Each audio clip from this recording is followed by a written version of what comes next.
episode of the reDefine Show, I illustrate how you can take one rather versatile lens and get extraordinary macro, beautiful close-ups, and classic portraits. Join me.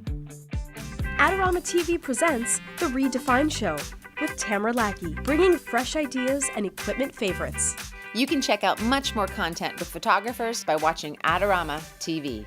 Hi, this is Tamara Lackey, and on this episode of the reDefine Show for Adorama TV, I'm going to show you one of my favorite lenses, the ultra versatile 105-28 micro lens. It's technically called the Micro 105 f2.8 lens from Nikkor, but it's a macro lens. Micro and macro are pretty interchangeable terms, and what you can use it for is not only near one-to-one magnification of any sort of object, which means you can go extremely close up and show exactly the size of the object in the full frame, but you can also stand back and use it as a portrait lens. It's fairly quick as a lens, not super quick, not as quick as say the 24-70 to 2.8 lens, but you can get some action out of it as well. I'm going to show that off with our wonderful model today, Mr. Caleb. Caleb, thank you for joining us today. Just like to say hi. Okay, Caleb is coming to us with artistic clothing. He actually designed the shirt himself. It was very impressive. And we are going to show how I can use this lens, the macro capabilities, to go extraordinarily close.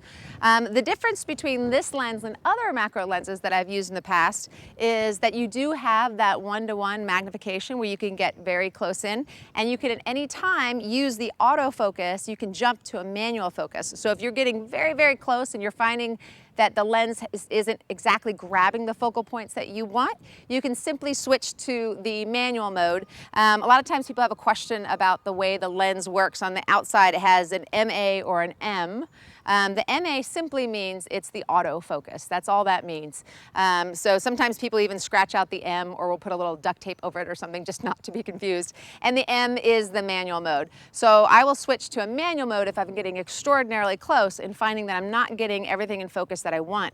What the lens does well is that it will auto-calculate what I need for a depth of field as I'm getting closer and closer to my object or my subject. So in this case, we're going to show how you can take Caleb and fill the entire frame with just his eye by using these capabilities. This is Tamara Lackey. Be sure to check out Adorama's latest contest to win some fabulous prizes. If I'm going to do a macro shot, I'm going to switch to, in these lighting conditions, I'm going to be about an ISO 100. I know that I'm going to go very close in and I want a lot in focus, so I'm going to go ahead and choose a smaller aperture, which lets more in focus. In this case, I'm going to do about a 5.6, and then because I'm going to lose some light on that, I can drop my shutter speed to about 1/200th.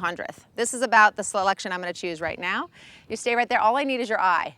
And make your eyes happy, okay? Okay, very good. They look medium happy. That's happier. Good.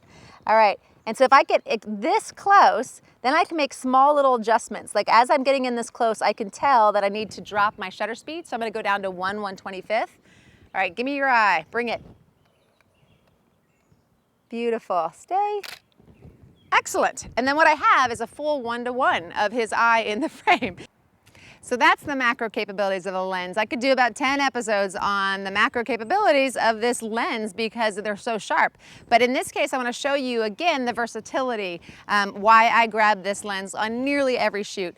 Here I'm going to do a portrait, just a simple portrait, and show you how this can be a gorgeous classic portrait lens because it has some of those killer attributes. First of all, with the focal length is very flattering for my subject. I get a very sharp, crisp capture of my subject, but I get that beautiful bokeh or that soft background where it's blurred and just really has a lovely look to it. Sarah, can you help me out real quick for a second? Thank you, the lovely Sarah. If you could come over and do me a favor and just bounce some light up into my subject so I can get a really clean portrait of him.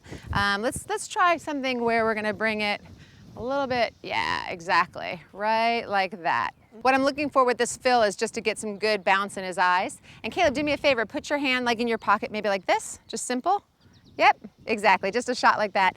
And then I'm going to use this at an f2.8. I've got him really separated from the background, which is what I want for a lovely portrait like this with good bokeh. I'm going to step back. Good. Beautiful. Excellent smiling. And lastly, at least for the purposes of this show, I want to show how I like using this lens as a close-up lens, not a portrait, not a macro, just a nice clean focus of the head and maybe a little bit of the shoulders. Beautiful, Caleb, just like that.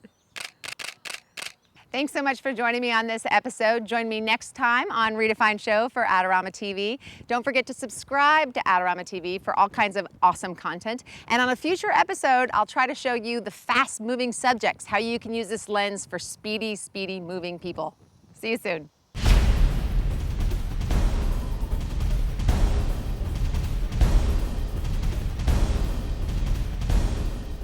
Do you want great-looking prints at low cost? Be sure to visit our easy-to-use online printing service. Adorama Pix has professionals who treat your images with the utmost care that you can count on. For a quick turnaround on photos, cards, or albums, use AdoramaPix.com.